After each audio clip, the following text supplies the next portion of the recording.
Au Bénin, 20 ans de prison ferme pour Olivier Boko, 20 ans de prison ferme pour Oswald Romeki, également 20 ans de réclusion pour Roch Nyeri, beau-frère d'Olivier Boko. Roch Nyeri est toujours en cavale, il a été jugé par contumace. En plus de la peine d'emprisonnement, chacun de ces prévenus écope d'une amende de 4,5 milliards de francs CFA, soit un peu plus de 7 millions de dollars. Ce n'est pas tout. Tous les trois devront verser conjointement à l'État béninois 60 milliards de francs CFA, soit environ 95 millions de dollars de dommages pour préjudice causé.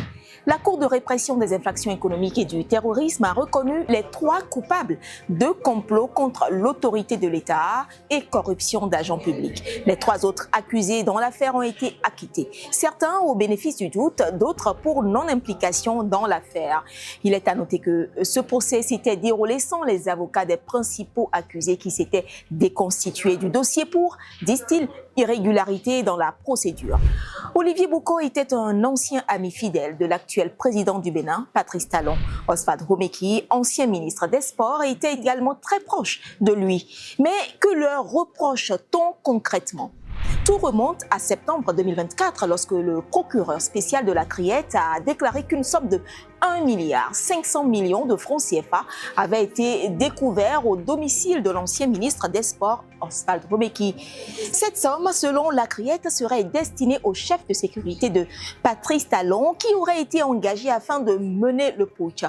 Le colonel Simon Dieudonné Voyret, commandant de la garde républicaine, a comparu en tant que témoin. L'officier militaire a déclaré avoir informé son chef, le président Talon, du projet de coup d'État par devoir de loyauté à la République. Début 2024, Olivier Boko avait affiché ses ambitions pour la prochaine présidentielle de 2026 au Bénin. Pour ce faire, Olivier Boko avait même lancé son comité de soutien au B26.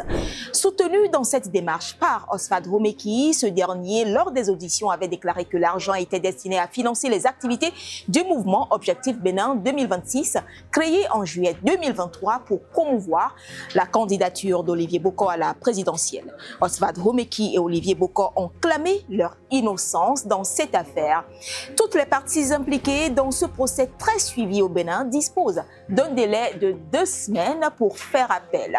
Cette nouvelle condamnation vient s'ajouter à une liste déjà longue de personnalités politiques condamnées par la Criette, notamment Rekia Madougou, ancienne garde des Sceaux jugée en 2021 pour terrorisme, et Joël Aïvo, célèbre professeur de droit. Lui a pris 10 ans de réclusion criminelle pour blanchiment de capitaux et atteinte à la sûreté de l'État.